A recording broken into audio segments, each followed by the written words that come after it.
This episode, based on what it does, it has some of the biggest ramifications for the Marvel Universe. Or it could have, but it does nothing with that. Hello everyone, welcome back. We're here to talk about What If, Season 3, Episode 3. I'm Amanda, or Vamp. How's it going? This episode was interesting to me. I have a lot of thoughts on it. We're gonna get into it, but I just want to give you a heads up, spoilers incoming. We're gonna get into all of that goodness. This episode is What If the Red Guardian had stopped the Winter Soldier? This one, I'm gonna be real with you. I was kind of like, nah, we'll see how this goes. I mean, Red Guardian, he kind of tends to be treated as a joke character. And while I kind of like that because, I mean, well, I love David Harbour, and I think he's hilarious as the Red Guardian, so it's not really a problem, but I just didn't think that this episode was going to be anything like super exciting for me. And look, I know a lot of people are big Winter Soldier fans. I like Winter Soldier. Don't get mad at me, but Winter Soldier is not my favorite character, okay? Don't get mad at me. I like Winter Soldier.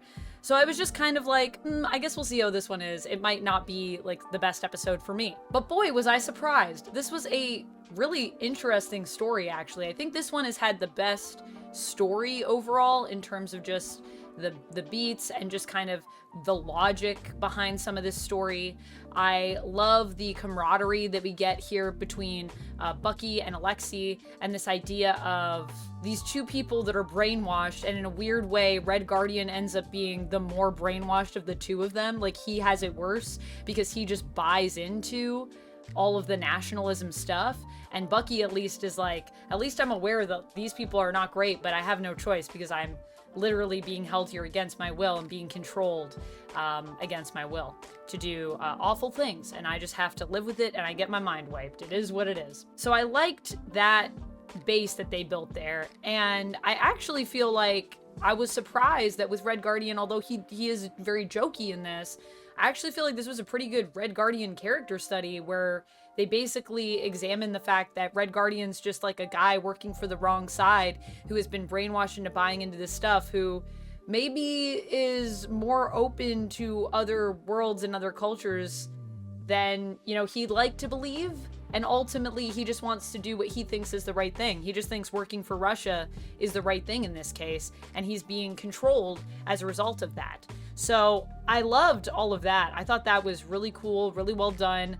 I really loved, actually, that we got Bill Foster in here. That was really cool. And Laurence Fishburne coming back. We also had Sebastian Stan voicing Bucky Barnes, and we also had David Harbour voicing our Red Guardian. So this was a pretty stacked episode, and I think it actually might have been the strongest for voice acting. It was so strong that I actually thought, and now this is going to sound maybe somewhat insulting, but I actually thought that there were voice actors that were just filling in for these characters because I just felt everyone was really like knocking it out of the park.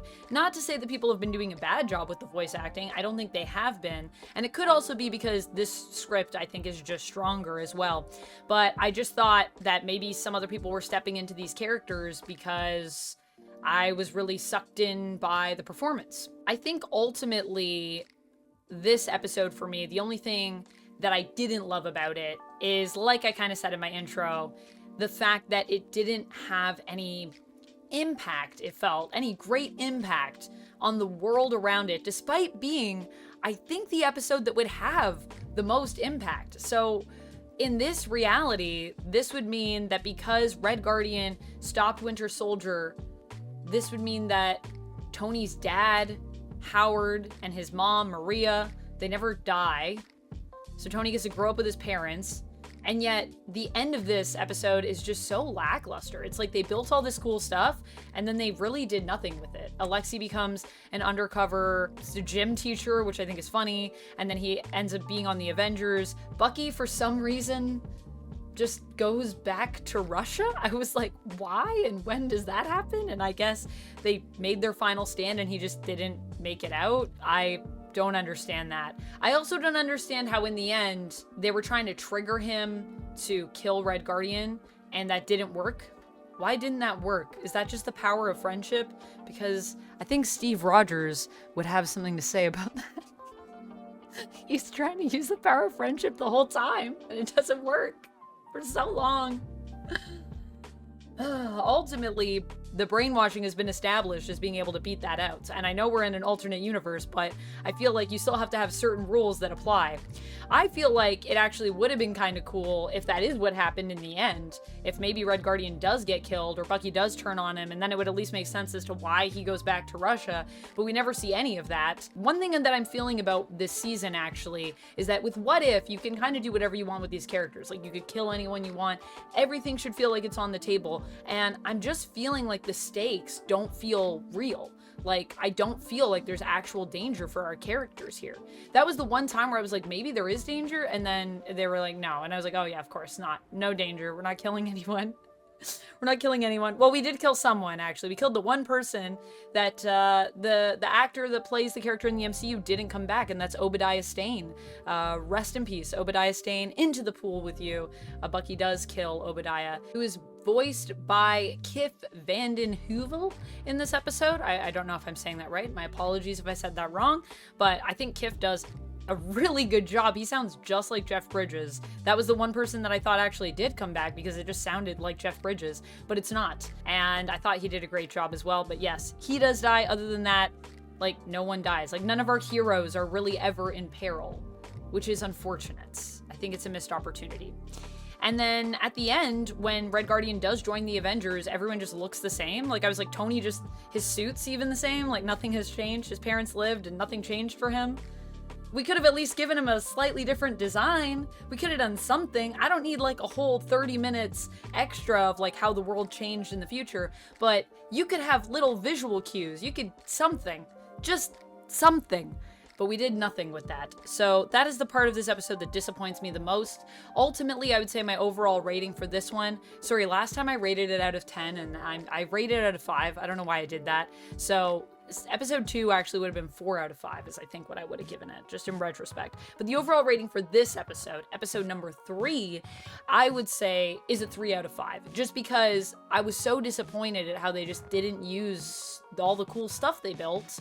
But at the same time, I do think it has one of the most compelling stories. And then once again, you know, I just feel like there aren't a lot of stakes here. Granted, this is shipping up to be a bit of an issue that I'm gonna have with the season maybe, but we'll see. Maybe episode 4, maybe there'll be some real peril that we'll face. Maybe there'll be consequences for actions. Maybe we'll actually see, I don't know, how the world is changed by this What If, because I think that's interesting. Now, granted, it doesn't have to happen, but with one like this, I think it was a missed opportunity.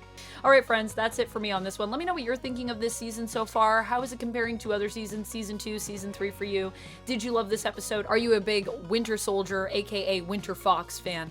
And yeah, the other thing is, if you like shows like this, if you like animated shows, you know, I don't just talk about Marvel animated shows, I also talk about anime. And you can check out a really cool video that I did on Dawn to Dawn, which blew my mind this year. It's probably like the weirdest anime I've seen all year. So if you want to check that out, it's up on the screen. Click it, give it a watch if you like. Thank you so much for being here though and watching this video and making it to this point. Not many people do. And I'll see you next time. Until then, friends, stay nerdy. Bye!